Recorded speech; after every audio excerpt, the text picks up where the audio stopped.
Hi, my name's Matthew Kidman and welcome to Buy, Hold, Sell. I'm joined today by Henry Jennings from Marcus Today and Michael Wayne from Medallion Financial, and we're talking about earnings tailwinds. Hard to find in a pretty slow economy. Start with you, Michael. Macquarie Group, it always seems to just go up. They always seem to beat their numbers. Buy, hold or sell? Look, I'm going to stay a hold on this one. Given US markets pretty much at all-time highs, our market's now pushing all-time highs. It's difficult to be putting new money to work into something like Macquarie at this point in the cycle. So despite the good earnings growth in recent years, great dividend per share growth, I'm going to say a hold. Okay, surely you can't sell Macquarie Group. Can't sell it. It's against my DNA. I used to work for them. It's a buy from me. I guess the main reason is infrastructure. We just saw a New South Wales budget which came down with, what was it, 93 billion spent on infrastructure over 4 years. The US hasn't even geared up its infrastructure spend yet. They're still struggling to even get that off the ground. Macquarie are the experts in this space. We've got rising markets. We've got good exposure to US markets from Macquarie as well.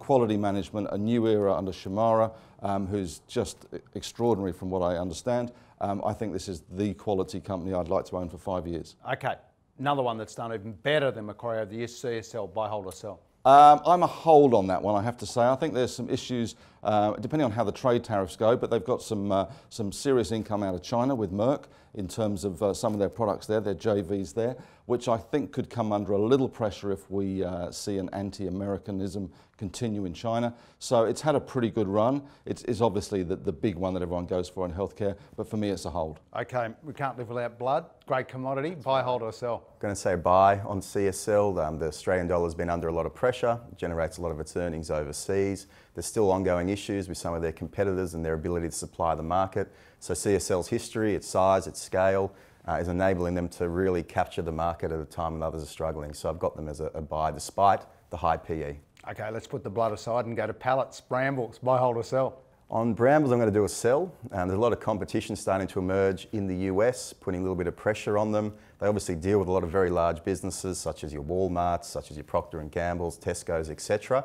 So there's potential for a bit of a price squeeze there. They can't increase prices like they once could, and that's a bit of a concern for me at these lofty levels for Brambles. Henry, they seem to have got their act together. The share price has been on a pretty good run.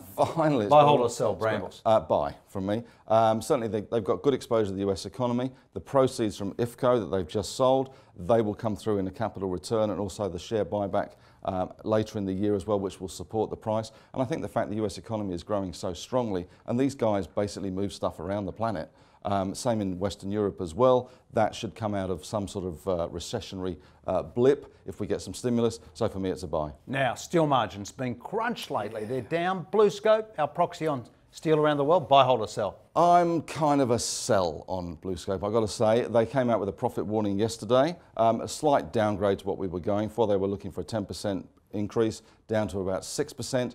I think there's more of that to come, to be honest. We are seeing those margins squeezed. Iron ore prices going up doesn't really help them, and I think there's still a little bit of a problem with demand in Australia. You're kind of a buy, kind of a sell, or a kind of a hold? No, I'm a sell on Bluescope. They face some stiff competition from China and the US, some of the large steel mills there. Very low margin business. I thought they rode the wave of the synchronised global growth story that we saw. That's very much come to an end now, and I don't think the weakening in construction domestically helps them either, so I'm going to continue to sell Bluescope. Okay, nothing ever goes wrong in Trump land. James Hardie, housing in the US, buy, hold or sell? I'm going to do a buy on James Hardie. I think at the moment that we've seen their price dominance really come through. They've been able to fix their little conundrum that they were in quite well. So at the moment, with rates potentially going down further in the US again, and that potentially kicking on the housing market in the US a bit more, I think James Hardie's a buy at these levels. James Hardie? I'm going with a hold, I've got to say. I think there is some downside risk. Clearly cost out is a issue for them, and they're doing well on that, but demand is still a little bit slow in Australia, so I'm just in the hold camp on that one. They're not all tailwinds. There's some mighty headwinds out there as well.